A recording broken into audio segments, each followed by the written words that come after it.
Hello everyone, welcome to Dexter Cam. आज हम लोग बात करने जा रहे हैं निश्चय बैच में एल्काइल और एराइल हैलाइड्स के लेक्चर नंबर 3 के बारे में। एल्काइल और एराइल हैलाइड्स के लेक्चर नंबर 3 का मतलब हो गया हमारा हेलो एल्केन्स और हेलो एरीन्स के लेक्चर नंबर 3 के बारे में। लेक्चर 1 और 2 में 2 तक हम लोगों ने SN2 रिएक्शंस को देख लिया था, तो आज के लेक्चर में हम बाकी SN रिएक्शंस को देखेंगे, जिसमें SN1, SNI, SNAR और SNNGP ये मेन रिएक्शंस हैं। ठीक है, तो बात अपनी शुरू करते हैं। पहले बात शुरू करते हैं अपनी कि हम लोगों को नोट्स कहाँ पे मिलते हैं। नोट्स सब लोगों को पता है कहाँ पे मिलते हैं। dextercam.in पे जाओगे, निश्चय बैच पे क्लिक करोगे और वहाँ पे लेक्चर नंबर डाउनलोड कर लोगे तो हो जाएगा। मेंस की डेट्स आ चुकी हैं, PYQ सीरीज़ तेज हो गई है, हर दिन लगभग एक वीडियो मिल रहा है। कोर्स को जल्दी जल्दी ख़त्म करो, विद पेज पढ़ो यार। अब थोड़ा सा तेज़ी से पढ़ लो, क्योंकि 24 अप्रैल की फर्स्ट शिफ्ट में पेपर, यही मान लो। तो फिर दिन बिल्कुल बचे हैं 100। तो 100 दिन में 100 नंबर केमिस्ट्री में कैसे लाने हैं, ये इसके लिए हम लोग तैयारी करेंगे। ठीक है, तो शुरू करते हैं प्रोग्राम और हम लोग बात करते हैं SN1 रिएक्शंस की। SN1 रिएक्शन कैसी होती है। SN2 रिएक्शन में क्या हो रहा था। SN2 रिएक्शन में RX पे एक न्यूक्लियोफाइल, जो स्ट्रॉन्ग न्यूक्लियोफाइल था, वो अटैक कर रहा था, और उसके अटैक करने से क्या हो रहा था, इन्वर्जन हो रहा था, जिस इन्वर्जन को हम लोग क्या कहते हैं, वॉल्डन इन्वर्जन कहते हैं।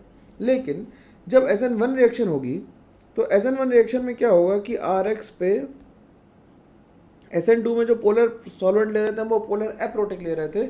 इसमें जो सॉल्वेंट लेंगे वो पोलर प्रोटिक सॉल्वेंट लेंगे। कैसा लेंगे, पोलर प्रोटिक सॉल्वेंट लेंगे, पोलर प्रोटिक सॉल्वेंट लेंगे। तो इससे R+ यानी कार्बोकैटायन बन जाएंगे, और कार्बोकैटायन पे एक न्यूट्रल न्यूक्लियोफाइल से रिएक्शन कराएंगे। किससे रिएक्शन कराएंगे, ये कैसा न्यूक्लियोफाइल है, न्यूट्रल न्यूक्लियोफाइल है। जब न्यूट्रल न्यूक्लियोफाइल से रिएक्शन कराएंगे तो RNU बन जाएगा और HX बन जाएगा। तो ये पाथवे कहलाता है कैसा, SN1 पाथवे, और इसमें कार्बोकैटायन बनता है। ठीक, तो अगर हम एक सिंपल सी रिएक्शन देख लें, हम जो एल्काइल हैलाइड ले लें वो टर्शरी ब्यूटाइल क्लोराइड ले लें। इस पे पोलर प्रोटिक सॉल्वेंट हमने ले लिया, मान लिया MeOH। तो इससे जो बनेगा, पहले क्या बन जाएगा, कार्बोकैटायन। SN1 की खास बात क्या होती है कि इसमें जनरली जो न्यूक्लियोफाइल है वही हमारा सॉल्वेंट होता है। न्यूक्लियोफाइल और सॉल्वेंट इन जनरल सेम होते, तो ये सॉल्वोलिसिस टाइप की रिएक्शन है। ठीक है, न्यूक्लियोफाइल और सॉल्वेंट लगभग सेम होते, तो ये सॉल्वोलिसिस टाइप की रिएक्शन है। इससे बनेगा क्या, इससे बन जाएगा CH3 CH3 OMe CH3 और HCl। ठीक, तो ये बन जाएगा इससे। अब क्योंकि कार्बोकैटायन बना है, कार्बोकैटायन कैसी स्पीशी है, प्लेनर है, sp2 है भाई। तो न्यूक्लियोफाइल क्या कर सकता है, प्लेन के ऊपर से भी अटैक कर सकता है और प्लेन के नीचे से भी अटैक कर सकता है, इसलिए रेसमाइजेशन होता है। ठीक, तो लिख लेते हैं। इसके लिए इंपॉर्टेंट पॉइंट क्या है कि द कार्बोकैटायन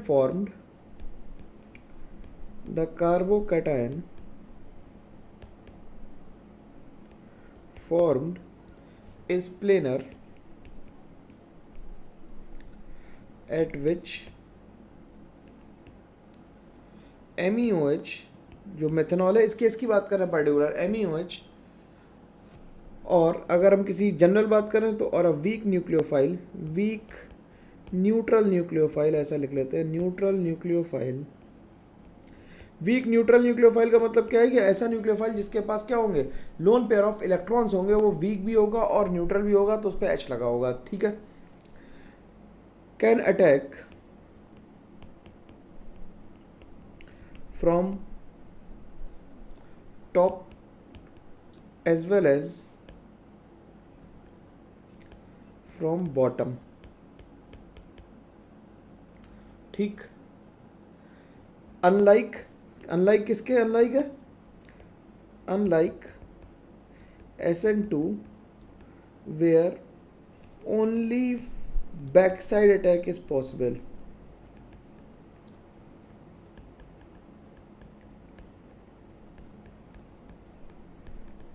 ठीक है, only back side attack is possible. तो SN2 में केवल बैक साइड अटैक हो रहा था, और SN1 में कार्बोकैटायन के ऊपर से भी अटैक हो सकता है और नीचे से, दोनों तरफ से अटैक हो सकता है। और जब दोनों तरफ से अटैक होगा तो क्या होगा कि जो स्टीरियो केमिस्ट्री है वो फिक्स नहीं रह पाएगी, स्टीरियो केमिस्ट्री चेंज हो सकती है। ठीक, स्टीरियोकेमिस्ट्री अब फिक्स नहीं रहेगी, अब मतलब रिटेंशन भी होगा और इन्वर्जन भी होगा, दोनों काम होंगे। तो अगर हम देखें तो क्या देखें कि RX की रिएक्शन कैसे कराएंगे, पोलर प्रोटिक सॉल्वेंट से कराई, पोलर प्रोटिक सॉल्वेंट से कराई तो R प्लस और X माइनस बन गए। अभी ये टूटे नहीं है, बस इनमें जस्ट पोलैरिटी आई है, इतने पास हैं कि इनके बीच में भी सॉल्वेंट भी नहीं घुस पाया है, इतने पास हैं, ये बिल्कुल पास है। तो इसे कहते हैं हम क्या, this is called intimate ion pair. क्या कहलाता है, इंटीमेट आयन पेयर है ये। फिर रिएक्शन आगे चलेगी, रिएक्शन आगे चलेगी तो ये हमने सॉल्ट ब्रिज टाइप का लगा दिया, दिस इज कॉल्ड सॉल्वेंट। अब इसमें बीच में ब्रिज में क्या आ गया होगा, सॉल्वेंट घुस गया होगा, तो this is called solvent separated, solvent separated ion pair, solvent separated ion pair. अब जब आगे रिएक्शन चली तो इसकी रिएक्शन किससे होनी थी, इसकी रिएक्शन किसी न्यूक्लियोफाइल से होनी थी जो कि न्यूट्रल था, जिसके पास लोन पेयर था, इसीलिए 2 डॉट लगाए। तो ये क्या कर सकता है, देखो ये इधर से भी अटैक कर सकता है, बैक साइड से और एक फ्रंट साइड से, दोनों तरफ से अटैक हो सकता है। ये कैसा अटैक है, ये फ्रंट साइड अटैक है और ये बैक साइड है, एक फ्रंट साइड अटैक और एक बैक साइड अटैक, दोनों पॉसिबल है, लेकिन कौन सा ज़्यादा होगा इसके बारे में चर्चा करनी है। तो हम इसे क्या बनाएंगे, एक तो बैक साइड से RNU बन गया और ये बन गया NUR बन गया और RNU बन गया, ठीक, और HX तो बन ही जाएगा, उसकी चिंता करने की बात नहीं है। तो ये कैसा प्रोडक्ट है, NUR लिखने का मतलब है ये कैसा है, इन्वर्जन प्रोडक्ट है। कैसा प्रोडक्ट है, इन्वर्जन प्रोडक्ट है। और ये कैसा प्रोडक्ट है, ये रिटेंशन प्रोडक्ट है। ये कैसा प्रोडक्ट है, रिटेंशन प्रोडक्ट है। तो एक इन्वर्जन प्रोडक्ट बन गया और एक रिटेंशन प्रोडक्ट बन गया, ठीक। तो जब इन्वर्जन और रिटेंशन दोनों हो रहे होते हैं किसी भी रिएक्शन में, अगर इन्वर्जन और रिटेंशन दोनों होते हैं तो उसमें क्या होता है, पार्शियल रेसमाइजेशन होगा, रेसमाइजेशन होगा जो कि कैसा होगा, पार्शियल होगा। तो यहाँ लिख दें क्या, पार्शियल रेसमाइजेशन होगा।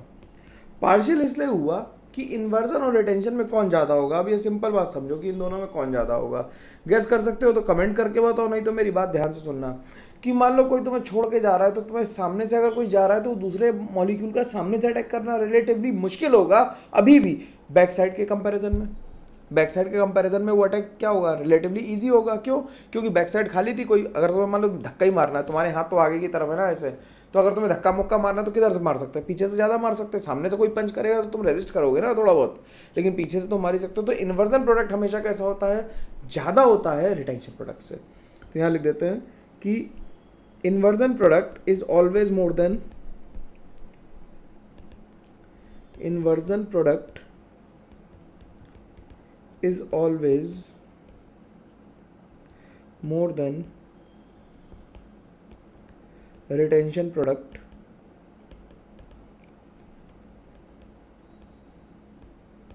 in yield, ठीक। तो इन्वर्जन प्रोडक्ट हमेशा कैसा है, ज़्यादा है किससे, रिटेंशन प्रोडक्ट से। तो रेसमाइजेशन कैसा होगा, पार्शियल, क्योंकि अब कंप्लीटली रेसमाइजेशन नहीं हो रहा। SN2 में इन्वर्जन हो रहा था जिसे हम वॉल्डन इन्वर्जन कह रहे थे, इसमें रेसमाइजेशन हो रहा है जो कि पार्शियल है, ठीक। तो रेसिंग मिक्सचर क्या होते हैं, रेसिंग मिक्सचर तो हम लोग बात कर चुके हैं, हम लोगों ने बात की थी रेसिंग मिक्सचर की किसमें, ऑप्टिकल आइसोमेरिज्म वाले लेक्चर में। अगर नहीं देखा तो उसे देख लो। देखो भाई, एल्काइल हैलाइड करने के लिए प्री रिक्विजिट बिल्कुल और बिल्कुल कंपलसरी जो है वो हमारी आइसोमेरिज्म है ऑप्टिकल, ठीक है। उसमें अगर दिक्कत आएगी तो फिर मज़ा नहीं आएगा, ठीक है। तो अब बात करते हैं कि रिलेटिव रेट्स कैसे आएंगे। तो यहाँ पर डाल लेते हैं रिलेटिव रेट्स। रिलेटिव रेट्स अगर हम बात करें तो एल्काइल हैलाइड की अगर हम बात करें,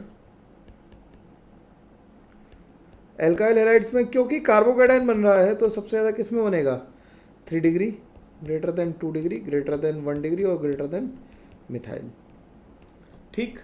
अगर हम डिफरेंट हेलोजेंस की बात करें, फॉर डिफरेंट हेलोजेंस की बात करें तो लीविंग ग्रुप एबिलिटी अभी भी देखेंगे, जिसकी लीविंग ग्रुप एबिलिटी ज़्यादा होगी वो छोड़ के फटाफट चला जाएगा, आसानी से चला जाएगा। तो क्या होगा कि IBr Cl और F। तो अगर हम रेट लिखें, रेट लॉ लिखने की कोशिश करें तो रेट इज इक्वल टू लिखेंगे K इंटू आर एक्स की पावर 1 और NU की पावर 0। न्यूक्लियोफाइल के कॉन्सेंट्रेशन से इंडिपेंडेंट होता है, इसलिए हमें वीक न्यूक्लियोफाइल चाहिए। ज़्यादा पैसे क्यों खर्च करने हैं स्ट्रॉन्ग के लिए, तो वीक से ही काम चला लेंगे हम लोग। वीक से काम चला लेंगे तो रेट जो है वो फर्स्ट ऑर्डर रिएक्शन इसीलिए क्योंकि ये एल्काइल हैलाइड के रिस्पेक्ट में फर्स्ट ऑर्डर है, न्यूक्लियोफाइल पे इसका रेट डिपेंडेंट नहीं करता। ठीक, तो रेट अगर हम प्रोपोर्शनलिटी लिखें तो रेट किसके प्रोपोर्शनल है? Concentration of R X. ठीक, किसके प्रोपोर्शनल होगा? लीविंग ग्रुप एबिलिटी के, लीविंग ग्रुप एबिलिटी के। और अगर डाइलेक्ट्रिक मीडियम ऑफ द, अगर डाइलेक्ट्रिक कांस्टेंट मीडियम का अगर ज़्यादा होगा तो क्या होगा? तो वो ज़्यादा अच्छे से पोलराइज कर पाएगा, तो बॉन्ड आसानी से ब्रेक हो पाएगा। तो प्रोपोर्शनल होगा किसके? Dielectric constant of the medium, dielectric constant of the medium. ठीक, डाइलेक्ट्रिक कांस्टेंट से होगा क्या कि जितना डाइलेक्ट्रिक कांस्टेंट ज़्यादा होगा उतना ही सॉल्वेंट कैसा होगा? पोलैरिटी ज़्यादा होगी। सॉल्वेंट की पोलैरिटी ज़्यादा होगी तो चार्ज सेपरेशन में मदद मिलेगी। ठीक, और चार्ज की स्टेबिलिटी भी बढ़ेगी क्योंकि पोलैरिटी सॉल्वेंट की ज़्यादा है तो पोलर चीज़ को ज़्यादा अच्छे से स्टेबलाइज कर पाएगा। ठीक, तो लिख देते हैं यहाँ पे क्या कि greater the dielectric constant, greater the dielectric, यार सामने देख के मेरे को लिखना नहीं आया अभी तक, मैं यही सोच रहा हूँ कब आएगा, शायद स्मार्ट बोर्ड आ जाए तभी आ पाए। Dielectric constant greater will be solvation of the positive charge, solvation of the positive charge and hence greater will be it's stability. तो रिएक्शन अपने आप फास्ट चलेगी क्योंकि जो एक्टिवेशन एनर्जी होगी उसे ये क्या कर देगा? कम कर देगा। इसकी बात हम लोग एक्टिवेशन एनर्जी समझते हैं बात को। ठीक, अब कुछ क्वेश्चंस हैं। मेरे को उम्मीद है कि SN2 के क्वेश्चंस तुमने अटेम्प्ट किए होंगे, ये मैं इसी उम्मीद में चलता हूँ कि तुम पढ़ रहे हो। तो मैं SN1 के भी क्वेश्चंस थोड़े से होमवर्क में दूंगा, फिर एक क्लास छोटी सी रख लेंगे जिसमें SN1, SN2, SNNGP, SNAR सबके क्वेश्चंस एक साथ कर लेंगे। ठीक है, वो प्रॉब्लम सॉल्विंग क्लास रख लेंगे हम लोग। तब तक तुम्हारे पास टाइम है कि क्या करो, क्वेश्चंस को अटेम्प्ट करके रखो। तो लिख लो, write down the order of reactivity of the following compounds for SN1 reaction. ठीक, तो पहला क्वेश्चन लिख लेते हैं, CH3Cl, CH3CH2Cl, फिर CH3CHCl और CH3, देखो गंदा गंदा हो जा रहा है ना यार, नीचे ही करके लिख दें, कोई दिक्कत तो नहीं है ना? तो मैं लोगों को लग सकता है कि हम नकल करते हैं ना यार, नकल करने के लिए तो कुछ है नहीं, कभी सामने से मिलो। ठीक, लेकिन ठीक है, अगर लग रहा है तो उसमें भी कोई बुराई नहीं है, आई डोंट माइंड इट। तो CH3Cl ले लें, अगला केस ले लें, F ले लेते हैं, CH3Cl ले लेते हैं, CH3Br ले लेते हैं, टर्शरी ब्यूटाइल ब्रोमाइड ले लेते हैं और आयोडाइड भी ले लेते हैं। ठीक, अगला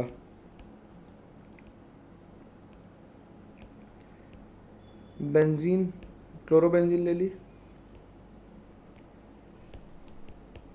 CH2Cl ले लिया, PHCHCl PH ले लिया और PHCCl PH और PH ले लिया।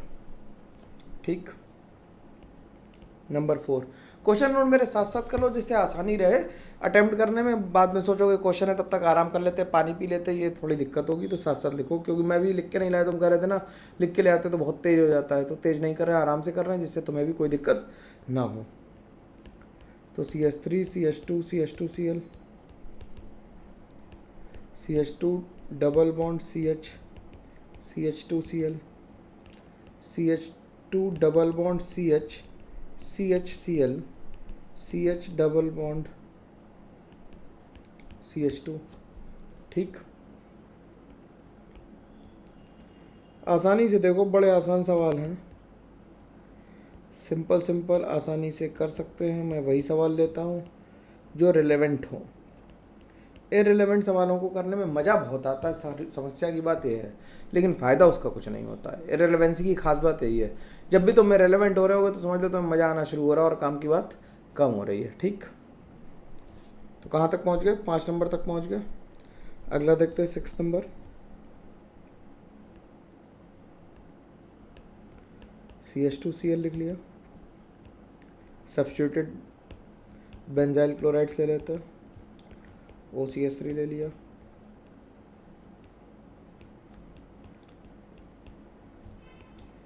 यहाँ पे CH3 ले लेते हैं, यहाँ पे CH2Cl और NO2 ले लेते हैं। ठीक,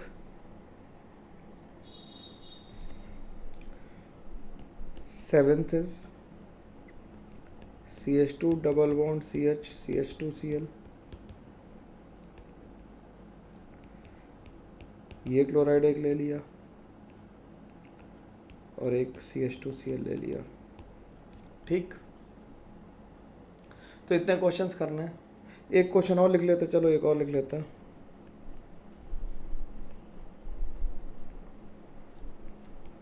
इधर लिख लिया Cl,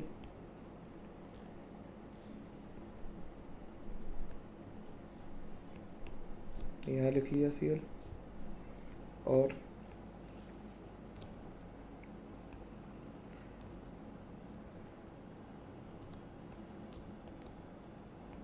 यहाँ लिख लिया। ठीक, ये 8 क्वेश्चन है, सिंपल सिंपल, इन्हें करके रखना, आसानी से बात समझ में आ जाएगी। अब बात करते हैं SNI रिएक्शन की। ठीक, अगले पेज से ही कर लेता है। तो बात करते हैं SNI रिएक्शन की। तो SN1 की काम खत्म हो गया, अब SNI की बात कर रहे हैं। धीरे धीरे सब कुछ डिस्कस कर रहे हैं, कोई परेशानी की इसमें बात हो ही नहीं सकती किसी को भी। अब SNI का नंबर आ गया। Next reaction is SNI। SNI का मतलब क्या है? सब्स्टिट्यूशन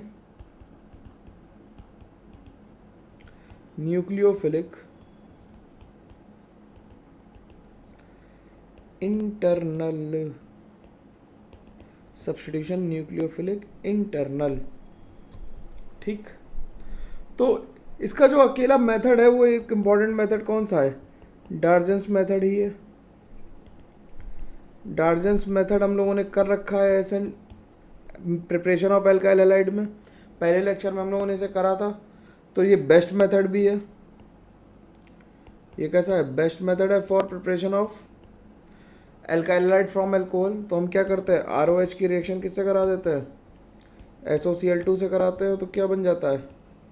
RCl बन जाता है, प्लस SO2 बनती है, प्लस HCl बनती है। और ये बेस्ट मेथड होता है क्योंकि सारे गैसेस प्रोडक्ट बन रहे हैं, यील्ड बहुत बेहतरीन आती है, एंट्रोपी बहुत बढ़ रही है।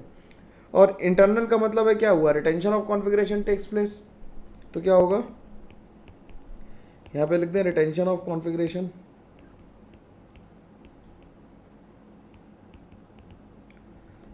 Takes place. अगर हम ऑप्टिकली एक्टिव ले लें अल्कोहल, मान लो ये तो हम लोगों ने केस का रखा, मैं रिपीट लिख रहा हूँ,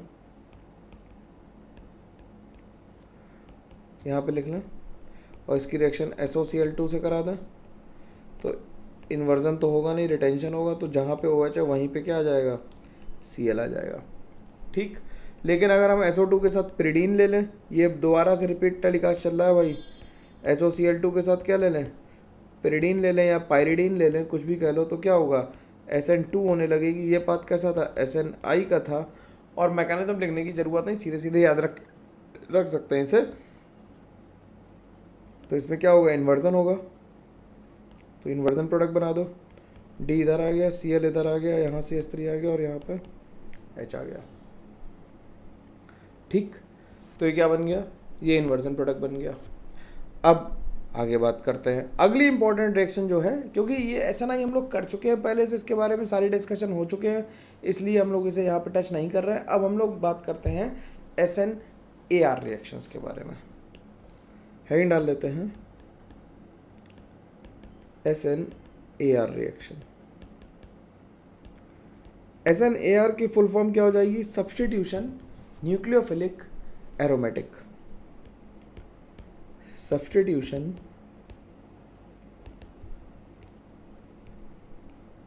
न्यूक्लियोफिलिक एरोमेटिक। ये बेसिकली जो एग्जाम्पल है ये SNAE का एग्जाम्पल है। किसका एग्जाम्पल है? SNAE, एडिशन एलिमिनेशन का एग्जाम्पल है। ठीक है, SNAE का एग्जाम्पल है। SNAE का मतलब है न्यूक्लियोफिलिक सब्स्टिट्यूशन एडिशन एलिमिनेशन। ठीक, तो हो क्या रहा है, अगर हम aromatic aromatic alkyl halide aryl halide ले लें तो जो हेलोजन है उसका लोन पेयर रेजोनेंस में होगा। अब इस रेजोनेंस की वजह से क्या होगा कि इस पे डायरेक्टली सब्स्टिट्यूशन करना मुश्किल हो जाएगा, क्योंकि CCl बॉन्ड पे होगा डबल बॉन्ड कैरेक्टर। क्या होगा? CCl बॉन्ड पे होगा डबल बॉन्ड कैरेक्टर, तो इसे डायरेक्टली निकालना बहुत ही मुश्किल हो जाएगा। बात समझ में आ रही है?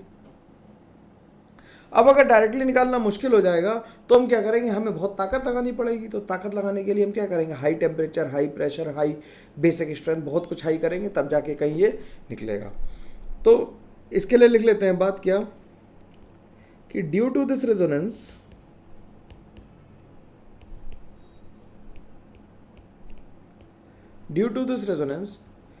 जिसे हम क्या कहते हैं? Plus are effect of Cl minus करें Cl, this does not undergo SN2 reaction under normal conditions. Under normal conditions, as there is partial double bond character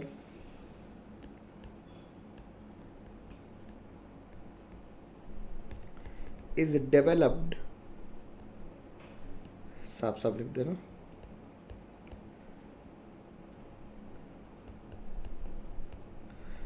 between C and Cl bond. ठीक, तो इसके लिए हम क्या करेंगे? इसके लिए हम हार्श कंडीशंस यूज करेंगे। हार्श कंडीशन कौन सी? तो हेडिंग डाल लेते हैं। कौन सा प्रोसेस कहलाता है? वो कहलाता है डॉस प्रोसेस। डॉस प्रोसेस में क्या करते हैं? बहुत हाई टेम्परेचर और हाई प्रेशर पे क्लोरोबेंजीन से फिनॉल बनाते हैं। तो क्लोरोबेंजीन ले ली और इसमें क्या करते हैं? फ्यूज्ड NaOH ले लेते हैं। क्या ले लेते हैं? फ्यूज्ड NaOH लेते हैं, high temperature and high pressure. ठीक, हाई T और हाई P लेते हैं, तो OH हटके क्या लग जाता है? Cl हटके OH लग जाता है। ठीक है, Dow's process of formation of phenol. Phenols में रिएक्शन दोबारा लिखने की ज़रूरत नहीं होगी। तो इसकी मैकेनिज्म कैसे चलेगी इसे देखते हैं। मैकेनिज्म कैसे चलेगी? यहाँ पे Cl है। अब क्योंकि बहुत हार्श कंडीशंस हैं तो OH माइनस मजबूरी वश इस पे अटैक करके इस बॉन्ड को तोड़ देगा और यही स्टेप क्या हो जाएगी? RDS, क्योंकि इसमें बेंजीन की एरोमेटिसिटी ब्रेक हो रही है। भाई ये बात लिख लेना, मैं बोल के बता रहा हूँ, लिखना तुम्हें पड़ेगा कि ये स्टेप ही RDS है, क्योंकि इसमें बेंजीन की एरोमेटिसिटी ब्रेक हो रही है, तो ये स्टेप बहुत स्लो होगा। RDS मतलब रेट डिटरमाइनिंग स्टेप है। अब तो मेरी टर्मिनोलॉजी समझ में आने लगी होगी। ये नेगेटिव आ गया, ये रेजोनेंस करेगा,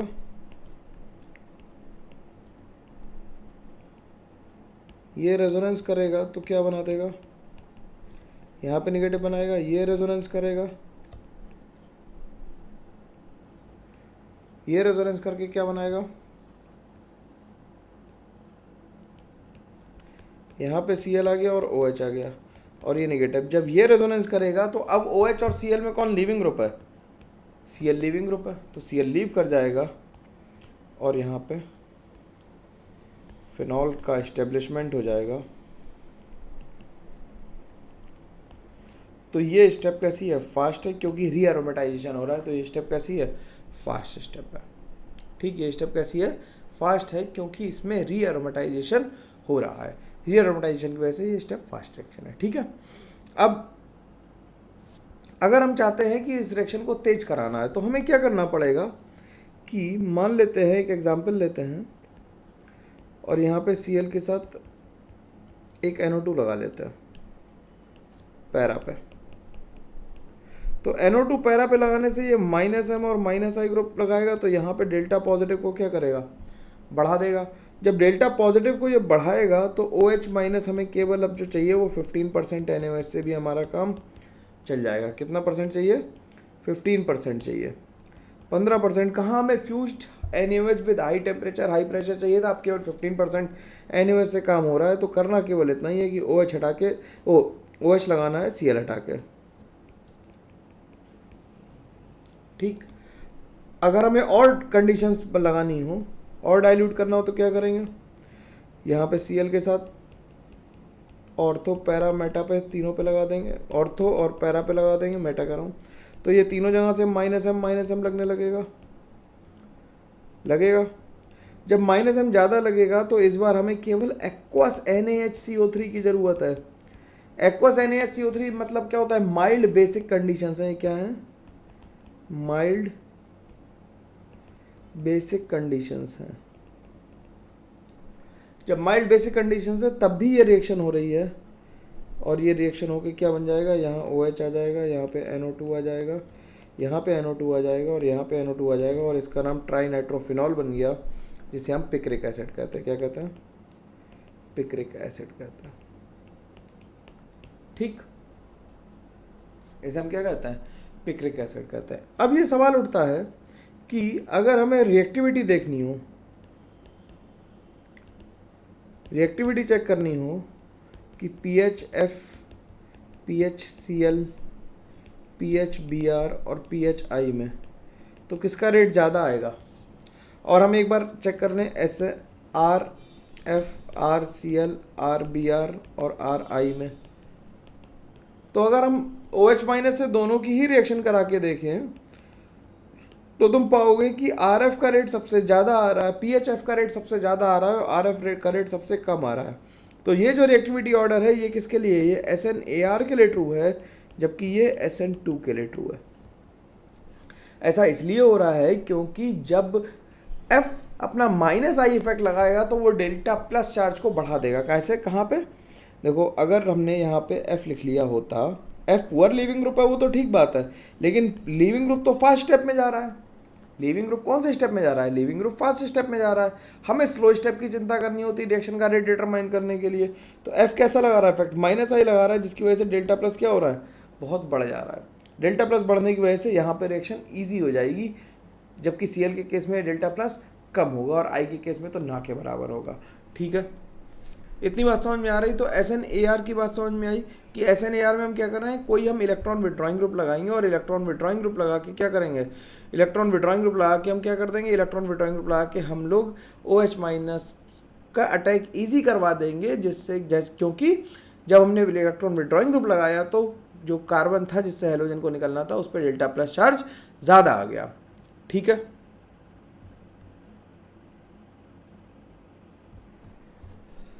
तो इसे अब हम लोग क्या कर रहे हैं, इसे हम कर रहे हैं ये SNAE है। AE मतलब पहले OH माइनस ऐड हुआ फिर X निकला। ये AE क्यों है, क्योंकि पहले OH माइनस ऐड हुआ फिर X निकला। ठीक है, तो ये कैसी रिएक्शन है, SNAE एडिशन एलिमिनेशन का एग्जाम्पल है। अब अगली रिएक्शन जो हमें करनी है, नए पेज से ही करते हैं। अगली रिएक्शन जो हमें करनी है वो करनी है हमें क्या, SN बेंजाइन। क्या करनी है, SN बेंजाइन। SN बेंजाइन मतलब क्या है, SN बेंजाइन कवर्स इन SNEA एलिमिनेशन एडिशन। मतलब इसमें पहले एलिमिनेट करेंगे कुछ, फिर हम एडिशन करेंगे। उसमें क्या कर रहे थे, पहले ऐड कर रहे थे, बाद में हेलोजन को हटा रहे थे, तो वो एडिशन एलिमिनेशन का एग्जाम्पल था, ये एलिमिनेशन एडिशन का एग्जाम्पल होगा। ठीक है, बात समझना जरा ध्यान से। तो इसके हेडिंग डाल लेते, क्या है ये, क्या है, सब्स्टिट्यूशन न्यूक्लियोफिलिक,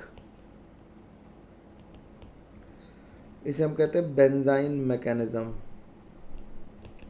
ऐसी सब्स्टिट्यूशन रिएक्शन जिसमें बेंजाइन मैकेनिज्म यूज हो रही हो उसके बारे में बात कर रहा हूँ। ठीक ठीक है। अब बेंजाइन क्या होती है? बेंजाइन के बारे में वैसे हम लोग जीओसी में डिस्कस कर चुके हैं, लेकिन एक बार फिर से बता देते हैं कि बेंजाइन ये है। इसमें कितने सिग्मा और कितने पाई हैं फटाफट बता दो जरा कमेंट करके, भूले तो नहीं, मैं ये चेक करना चाहता हूँ कितने सिग्मा और कितने पाई हैं। तो 10 सिग्मा बॉन्ड्स हैं इसमें और 3 पाई बॉन्ड्स हैं। ये जो एक पाई बॉन्ड है ये क्या है? ये sp2 हाइब्रिड ऑर्बिटल इंटरेक्शन है, हाइब्रिड ऑर्बिटल इंटरेक्शन है ये। ठीक, हाइब्रिड ऑर्बिटल इंटरेक्शन है ये। ठीक, साफ लिख दे इंटरेक्शन की स्पेलिंग। ठीक है, तो अब इसकी रिएक्शन कराएंगे कैसे? देखो OH माइनस के पास इतनी ताकत नहीं है कि वो यहां से H खींच ले जाए, ये नहीं कर सकता। ठीक, यहाँ पे मान लो X लगा देते तो ये H को नहीं ले सकता, इसके पास इतनी ताकत नहीं है। लेकिन अगर हम कोई स्ट्रॉन्ग बेस ले लें जो OH माइनस से स्ट्रॉन्ग हो और यहाँ पे ले लें मान लो Cl और यहाँ पे लगा लिया H, ठीक, और हमने बेस जो लिया वो KNH2 ले लिया in liquid ammonia, KNH2 in liquid ammonia लिया, तो ये क्या करता है? इसे ये एनिलीन में कन्वर्ट कर देता है, और कैसे करता है इसके बारे में ही हमें पढ़ना है। ठीक, अब देखने में कैसा लगता है कि देखने में लगता सर ये तो बिल्कुल वैसी रिएक्शन है, क्या हुआ होगा SNAR की तरह, इसने इस पर अटैक किया होगा, ये निकल गया होगा, NH2 लग गया होगा। लेकिन नहीं, इसमें ऐसा नहीं हुआ, मैकेनिस्टिक पाथ बदल गया है। ठीक, कैसे बदला ये देखते हैं। तो पहले इसके बारे में लिख लें कि OH minus is not sufficiently basic, लिख भी दूँ अंग्रेजी में कि काम चल जाएगा इससे। चलो लिख देता हूँ, तुम्हारी बात पे भरोसा नहीं है मुझे, मैं लिख देता हूँ, जिससे नोट्स प्रॉपर रहेंगे तो रिवीजन करने में बहुत आराम रहेगा। अगर नोट्स ही नहीं प्रॉपर हुए ना तो बहुत दिक्कत उठाओगे भाई, ये ध्यान रखना मेरी बातों का। मैं बिल्कुल एकदम प्रिसाइजली बता रहा हूँ कि तुम्हारे लिए क्या ठीक है। 100 दिन बचे हैं, मेरी हर बात माननी है, ठीक है ना। और व्हाट्सएप वाला ग्रुप भी ज्वाइन कर लो, उस पर 1-2 दिन में मैं क्वेश्चन अ डे की सीरीज शुरू कर रहा हूँ, उसी पर दूंगा। टेलीग्राम पे उस क्वेश्चन का लिंक दूंगा कि वहाँ पे एक क्वेश्चन है, तो वहीं जाके तुम्हें देखना पड़ेगा, क्वेश्चन अ डे आएगा, ठीक है। तो KNH2 क्या है? Is a stronger base as compare to OH माइनस। ठीक, OH minus is not sufficiently basic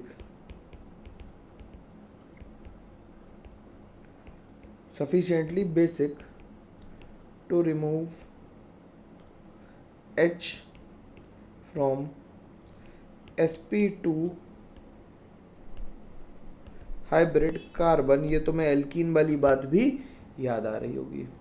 ठीक, तो अब इसकी मैकेनिज्म कैसे चलेगी भाई ऊपर वाली रिएक्शन की? तो मैकेनिज्म में क्या हुआ, यहाँ पे Cl था, यहाँ पे हाइड्रोजन था, तो KNH2 इन लिक्विड अमोनिया हमने यूज़ किया इसे। तो NH2 माइनस ने क्या किया, इससे H ले लिया, ये इलेक्ट्रॉन पेयर इधर आया और Cl निकल गया। देखो एक लाइन की मैकेनिज्म। ठीक, तो क्या बन गया? बेंजाइन बन गई। क्या बन गया? बेंजाइन बन गई। अब बेंजाइन पे क्या होगा? फिर से NH2 माइनस आएगा, वो अटैक करेगा और इसे इधर घुमा देगा। तो जब इसे इधर घुमाया तो यहाँ पे लग गया NH2 और यहाँ पे आ गया माइनस। ये वापस अमोनिया से H लेके एरोमेटाइजेशन इस्टेब्लिश कर देगा कम्प्लीटली और NH2 बना देगा। तो सिंपल सी मैकेनिज्म है, कोई इसमें भावी की बात नहीं है, कोई आराम मतलब कोई दिक्कत की बात नहीं, आसानी से करी जा सकती है। ठीक, इसका कठिन सवाल कैसा बनता है ये भी देखना चाहते हो देखना? चलो दिखाते हैं कठिन सवाल इसका कि इसका कठिन सवाल कैसे बनता है। थोड़ा लंबा लेक्चर होगा यार, थोड़ा बियर करना, थोड़ा सा लेंथ बढ़ जाएगी, मेरे को लगता है घंटे में मैं ख़त्म नहीं कर पाऊँगा। जब तक एसन रिएक्शन चलेगी तब तक तो ये चलेगा लेक्चर, है ना। तो अगर हम इसका क्वेश्चन देखें तो मान लो क्या हुआ कि यहाँ पे Cl था और यहाँ पे CS3 था, ठीक। और हमसे पूछा गया कि इसका मेजर प्रोडक्ट बना दो। KNH2 लिया और लिक्विड अमोनिया ले ली और हमसे कहा मेजर प्रोडक्ट बनाओ। जब तक कोई सब्स्टिट्यूशन नहीं हो रखा था बेंजीन पे, तब तक कहीं पे भी NH2 लगा देते, प्रोडक्ट विल बी सेम। लेकिन अब कहानी बदलेगी। कैसे बदलेगी? देखो, इसका H था, NH2 माइनस ने इसका H लिया, ये इधर आया और Cl निकल गया, ठीक। जब Cl निकला तो बना क्या भाई?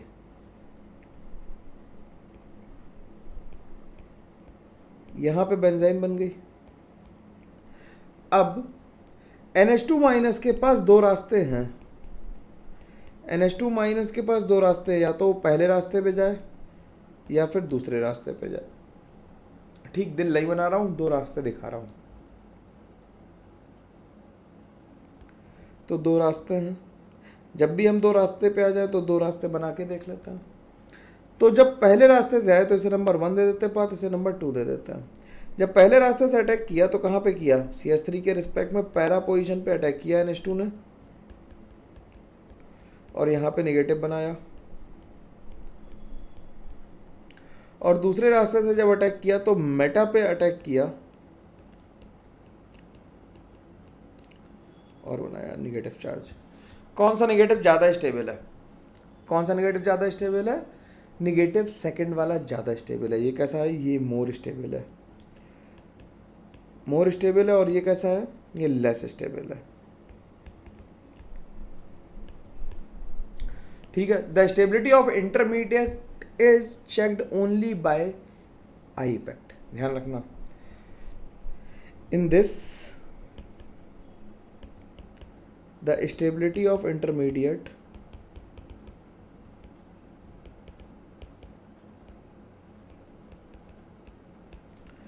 is checked only by eye effect। I effect केवल आई इफेक्ट से चेक करेंगे, एम से चेक नहीं करेंगे। तो ये ज़्यादा स्टेबल हो गया, तो इससे अगर हम प्रोडक्ट बनाएंगे तो क्या बनेगा देख लेते हैं भाई। ज़्यादा स्टेबल से जब NH3 की रिएक्शन होगी तो ज़्यादा स्टेबल प्रोडक्ट भी बनेगा, यानी कि मेजर प्रोडक्ट क्या बनेगा? मेटा पे ही NH2 बना रहेगा, ठीक। और CS3 आ जाएगा, और इससे जो पैरा पे आएगा वो कैसा आएगा? वो माइनर आ जाएगा, ठीक। तो मेजर और माइनर बन गए ये, ठीक है। आसानी से सवाल हो पा रहा है, बिल्कुल कोई दिक्कत नहीं। देख लो भाई, नेगेटिव चार्ज की स्टेबिलिटी चेक करी और फिर हम लोगों ने क्या किया? हम लोगों ने सीधे प्रोडक्ट बना दिया। अब अगर हम एक और सवाल लिख लें इसका, तो प्रोडक्ट होमवर्क के लिए घर से करने के लिए दे दूं, तुम्हें करके लाओगे? करके ले आना भाई। एक होमवर्क के लिए है ये क्वेश्चन, क्या कि यहाँ पे Cl ले लिया, यहाँ पे OCS3 ले लिया और रिएक्शन KNH2 और लिक्विड अमोनिया से ही कराई, ठीक। तो मेजर प्रोडक्ट बनाना है।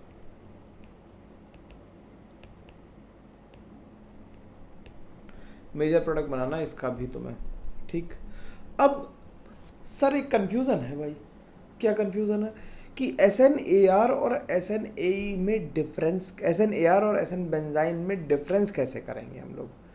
मान लो दोनों जगह NH2 माइनस दे दिया तो क्या करोगे? कि कब बेंजाइन करानी है, कब SNAR करानी है, इसे बात को समझते हैं, ठीक। तो ये बात लिख देता हूँ, ये तो घर से करना होमवर्क के लिए है भाई, बिल्कुल ध्यान रखना। होमवर्क मैं चेक करूँगा। अरे यार कैसे चेक करूँगा? ठीक है, होमवर्क तो करो ही करो, और टेलीग्राम उस पर डाल दो, डिस्कशन वाले ग्रुप पे होमवर्क करके डालो, मैं चेक करके बता दूंगा सही है या गलत है, ठीक है। चलो भाई, अब बात करते हैं कि SNAR और SN बेंजाइन में कौन सी फेवरेबल होगी। इसके लिए कंडीशन लिख लेते हैं ना, नोट करके, इंपॉर्टेंट बात है ये, ध्यान रखना। देखो, the SNAR will be favorable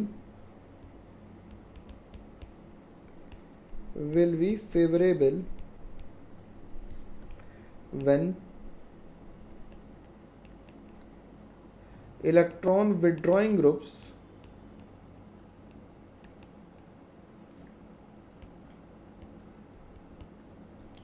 are present, जो कैसे हो, माइनस एम इफेक्ट वाले ग्रुप हो, टू द बेंजीन, ठीक, ऑन बेंजीन लिख देता है, ऑन द बेंजीन, ठीक, ring at ortho and para positions with respect to the leaving group. तो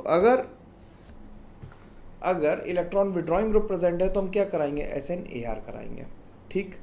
लेकिन SN बेंजाइन तब होगी जब इलेक्ट्रॉन डोनेटिंग ग्रुप लगे होंगे। इलेक्ट्रॉन डोनेटिंग ग्रुप लगे होंगे तो क्या होगी, SN बेंजाइन होगी। इस बात को भी लिख देते हैं हाईलाइट करके कि द SN बेंजाइन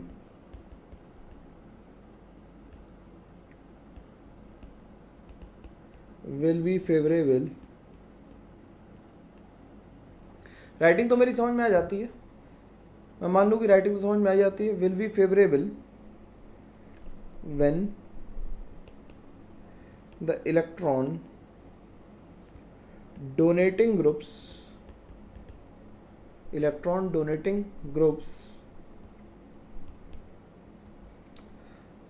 मतलब इलेक्ट्रॉन डोनेटिंग ग्रुप कौन से होंगे, प्लस आई प्लस एम, ये होंगे प्लस आई और प्लस एम वाले होंगे इलेक्ट्रॉन डोनेटिंग ग्रुप्स, ठीक। Electron donating groups are attached to the benzene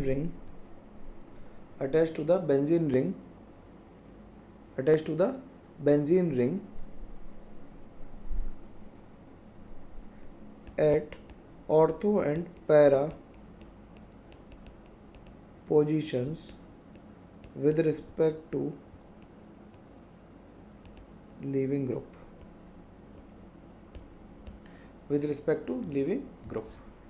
ठीक है। इतनी बात समझ में आ गई होगी आसानी से, इसमें कोई दिक्कत नहीं है। अब अगर ऐसा कोई मॉलिक्यूल हो जो SNAR और SN बेंजाइन दोनों ना दे पाए, ऐसा कौन सा मॉलिक्यूल होगा, तो ऐसा मॉलिक्यूल देखो, अगर लीविंग ग्रुप के अल्फा पोजीशन यानी ऑर्थो पोजीशन पे अगर कोई H अवेलेबल नहीं है, अगर कोई H अवेलेबल नहीं है तो क्या होगा, तो वहाँ से SN बेंजाइन नहीं हो पाएगी, है ना। थोड़ा सा टेक्निकल डिस्टर्बेंस चल रहा है, कुछ हो रहा है ना, लैपटॉप शायद सपोर्ट नहीं कर रहा है, कुछ दिक्कत तो आ रही है, ठीक। चलो, लेकिन हम लोग ये लेक्चर तो कंप्लीट करते हैं। तो अगर हम ऐसा कोई एग्जांपल लिख लें, भाई आवाज़ आ रही है मेरी, बिल्कुल क्लियर बात समझ में आनी चाहिए, है ना, तुम्हारी बात समझ में आनी चाहिए, थोड़ा सा डिस्टर्बेंस होगा तो चल जाएगा। तो यहाँ पे क्या लगा लिया, यहाँ पे 3 जगह CH3 लगा लिया। अब देखो, इसमें इलेक्ट्रॉन डोनेटिंग ग्रुप लगे हुए हैं, इसलिए ये SNAR नहीं दे सकता, और SN बेंजाइन इसलिए नहीं दे सकता क्योंकि इसके ऑर्थो पोजीशन पे कोई भी H नहीं है, तो इसमें नो रिएक्शन होगी, ठीक। Since no ortho H is present with respect to Cl, तो इसमें SNAR भी नहीं हो पाएगी और SN बेंजाइन भी नहीं हो पाएगी। कई बार ऐसा क्वेश्चन पूछा जाता सीधा सीधा कि किसमें SNAR या SN बेंजाइन होगी, तो बताना पड़ेगा आपको, तो बता दोगे मेरे को लगता है, ठीक है ना। अब one of the most important SN reactions है SNNGP। किसकी बात करते हैं, SNNGP की।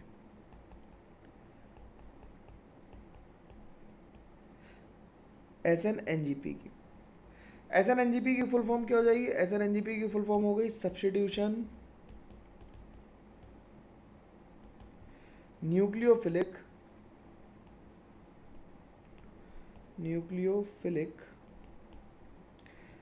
नेबरिंग ग्रुप पार्टिसिपेशन,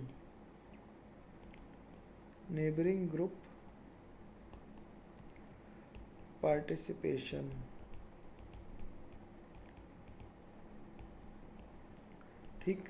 इसका कलर यार बदल लेते हैं, फिर भूल जाएंगे। कलर इसका वाइट कर लेते हैं, ठीक है। Neighbouring group participation. अब नेबरिंग ग्रुप पार्टिसिपेशन का मतलब क्या है, समझ लो, मान लो कि तुम किसी कुर्सी पे बैठे हो, दो लोग बैठ सकते हैं, स्टडी टेबल है जैसी कोचिंग्स में होती है या फिर स्कूल्स में होती है, और मैं आया, मैंने तुम्हें सामने से पकड़ के खींचने की कोशिश की या धक्का देके उठाने की कोशिश की, तो तुम जल्दी उठोगे वहाँ से, या फिर अगर तुम्हारा पड़ोसी भी तुम्हें धक्का दे दे कि भाई जल्दी जाओ, तो जल्दी उठोगे। पड़ोसी धक्का देगा तो फ़ायदा होगा ना हमें, मतलब नेबरिंग ग्रुप के पार्टिसिपेशन होने से सब्स्टिट्यूट होना आसान हो जाता है, यानी कि लिविंग ग्रुप एबिलिटी बढ़ जाती है।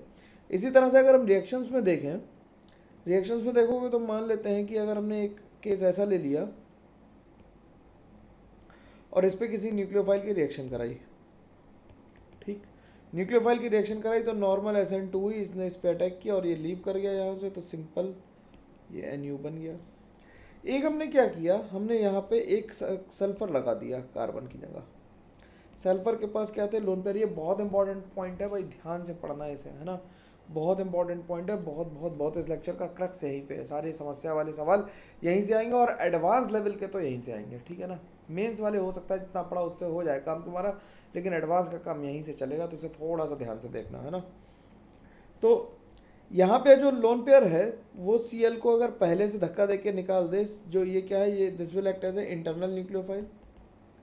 ये क्या है, internal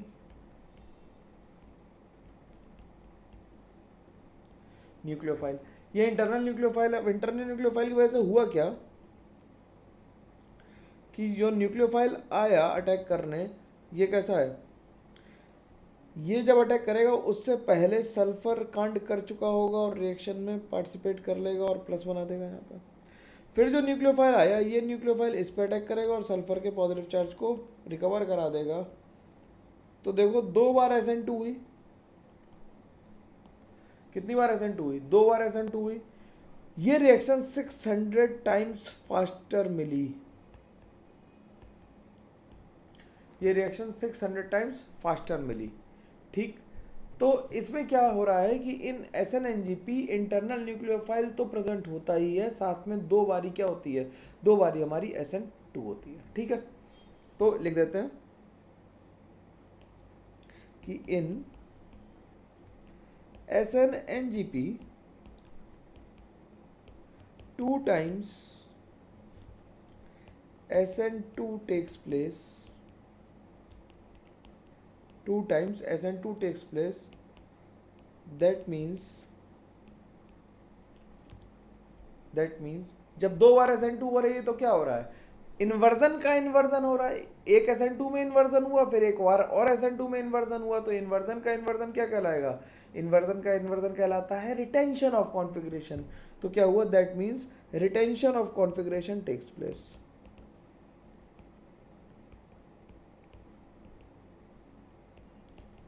retention of configuration takes place, ठीक।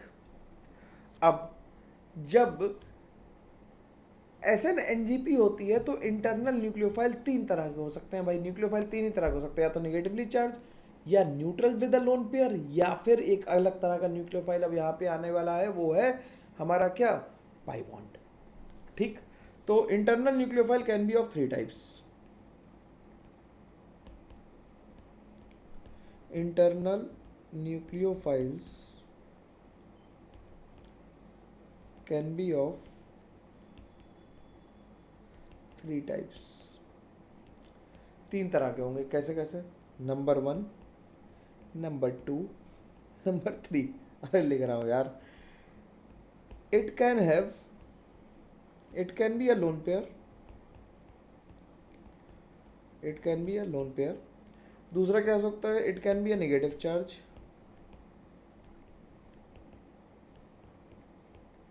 It can be a negative charge. और third is it can be a pi bond. और जब भी एनजीपी होगी तो 3 या 5 मेंबर की रिंग में ज़्यादा तेज होगी with respect to 6 member ring, और 4 मेंबर की रिंग एनजीपी नहीं करते। ठीक, तो लिख देते हैं इन NGP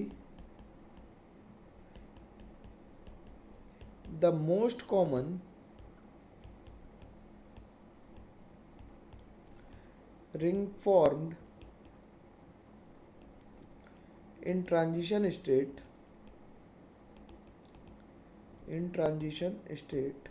are 3 and 5 membered ring.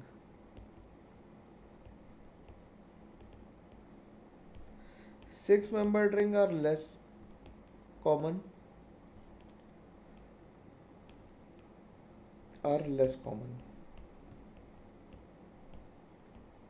ठीक, अनकॉमन है, थोड़ा कम कॉमन है, अनकॉमन नहीं कम कॉमन है।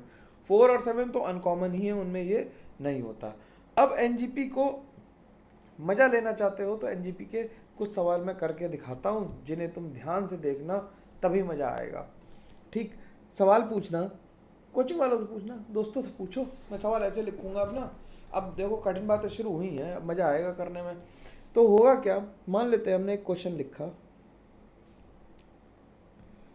यहाँ पे लिख दिया ओटीएस और यहाँ पे लिख दिया ओएसी, और इसकी रिएक्शन कराई एसीओएस से, और हमें प्रोडक्ट लिखना है। ठीक, ये सवाल आसान है कि ओटीएस क्या है, टोसाइलेट। ओटीएस कौन सा ग्रुप है, टोसाइल है, तो लीविंग ग्रुप है, बहुत बेहतरीन। दिक्कत तब शुरू होगी जब एक जैसे 2 सवाल लिख दोगे किसी के सामने।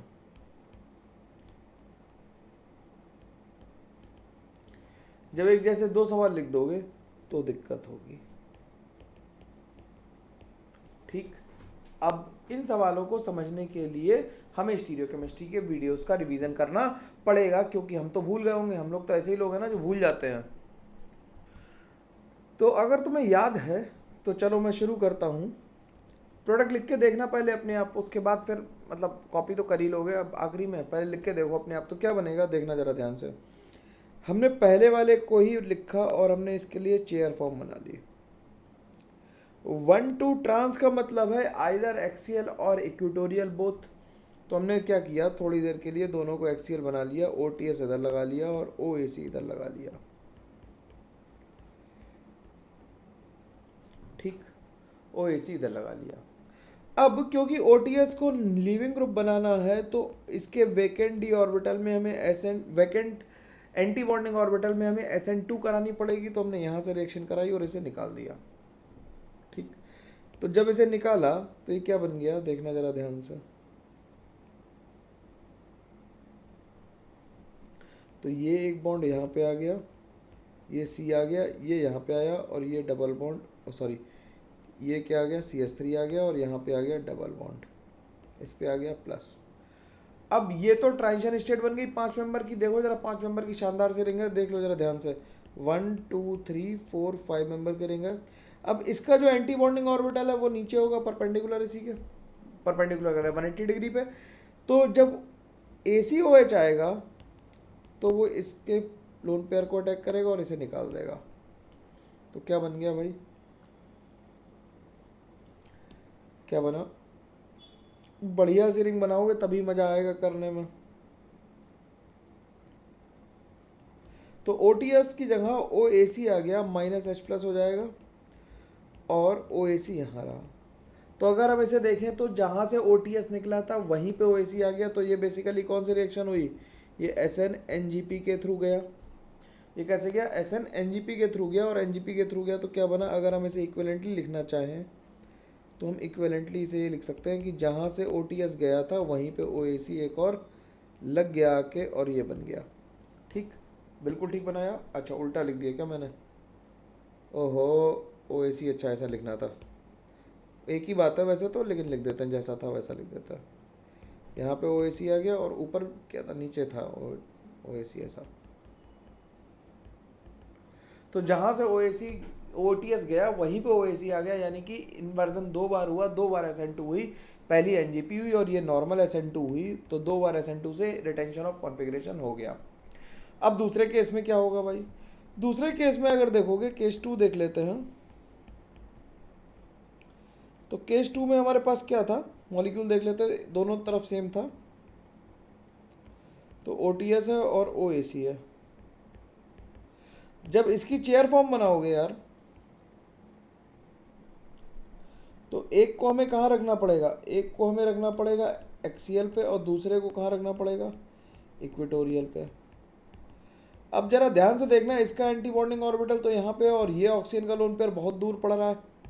ये वाला ऑक्सीजन का लोन पेयर कहाँ है, ये बहुत दूर है ना, ये वाला बहुत दूर है, तो ये इस पर अटैक नहीं कर पाएगा। तो ACOH को बाहर से अटैक करना पड़ेगा और डायरेक्टली वो इसमें अटैक करके इसे लीव करा देगा। तो इसमें क्या हुई, SN2 हुई, तो इन्वर्जन ऑफ कॉन्फ़िगरेशन होगा।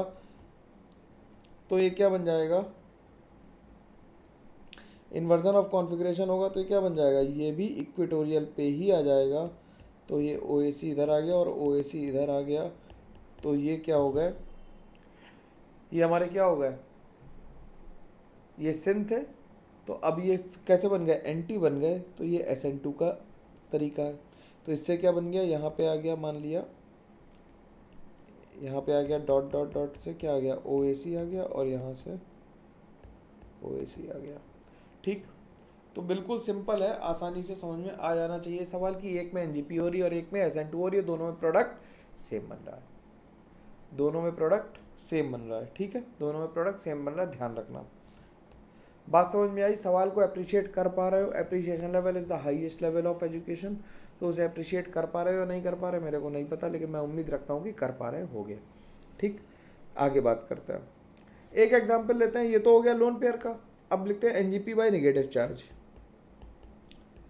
NGP bye negative charge. बड़े ही क्लासिकल एग्जाम्पल्स हैं, देख के मज़ा आएगा, बिल्कुल आएगा। और अगर तुम्हें मज़ा आ रहा हो इस चीज़ को देख के तो कमेंट जरूर कर देना, उससे अच्छा लगता है मेरे को, बस है ना, खुशी मिल जाती है कि हम जो पढ़ा रहे हैं वो बात तुम्हें समझ में आ रही है। यहाँ पे Cl ले लिया और यहाँ पे OH ले लिया। हमने क्या करा, हमने सोचा इसकी Na ईथर से रिएक्शन कराएंगे और Na ईथर करा के वुड्स करा देंगे, लेकिन वुड्स तो होगी नहीं क्योंकि OH है। तो ये क्या बन गया, O माइनस बन गया और Na प्लस बन गया यहाँ पे, और हाइड्रोजन गैस निकल गई होगी, बोलो भाई, प्लस H2 गैस निकल गई होगी।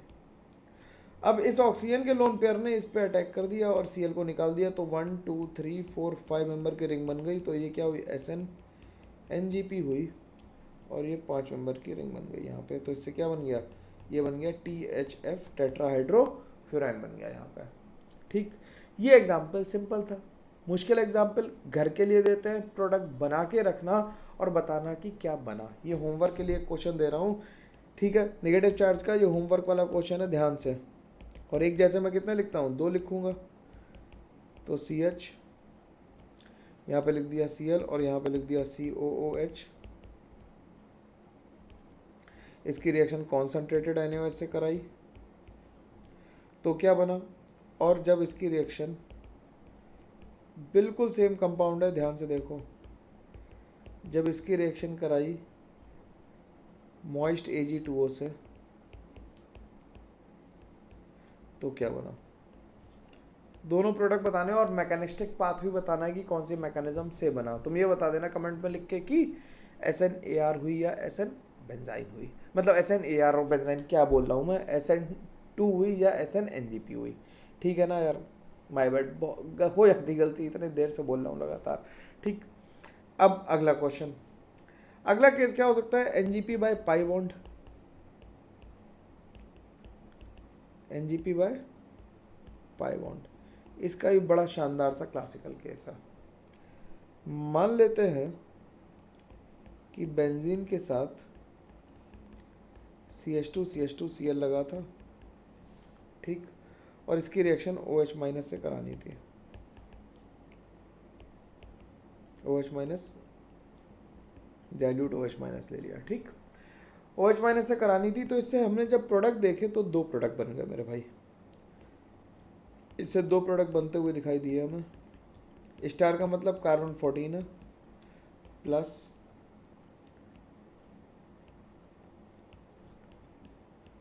अब जैसे ही तुम ये वाला प्रोडक्ट देखोगे तुम्हारा दिमाग चकराएगा कि ये कार्बन ने अपनी पोजीशन कैसे चेंज कर ली। ठीक, ये तो नॉर्मली SN2 प्रोडक्ट है, ये तो SN2 प्रोडक्ट है, ये कैसे बना होगा दूसरा वाला, इसे देखो जरा ध्यान से। यहाँ से बेंजीन ने इस पे अटैक किया और Cl को निकाल दिया, तो यहाँ पे CH2 आया, यहाँ पे CH2 था और यहाँ पे कैटायन आ गया।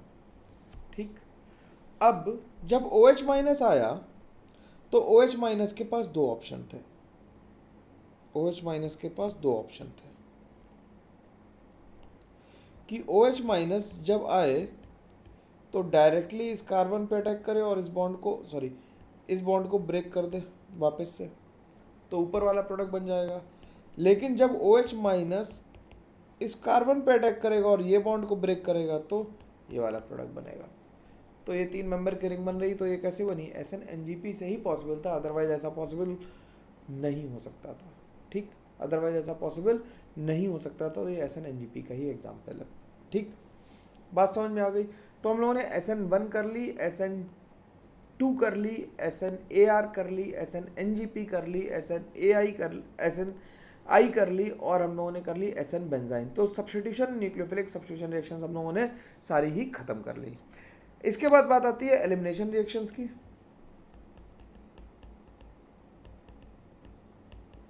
एलिमिनेशन रिएक्शंस हम लोगों ने सारी एलिमिनेशन रिएक्शंस जो थी वो हम लोगों ने हाइड्रोकार्बन में कर रखी हैं। I am not going to repeat it, तो लिख लेते हैं watch it from hydrocarbon, watch it from hydrocarbons. तो अगली क्लास में हम लोग सीधे बात करेंगे एल्काइल हैलाइड की फिजिकल प्रॉपर्टीज़ की और उसके आगे की बात करेंगे। इस एलिमिनेशन रिएक्शंस के बारे में डिस्कशन नहीं करेंगे, मैं सारी करा चुका हूँ।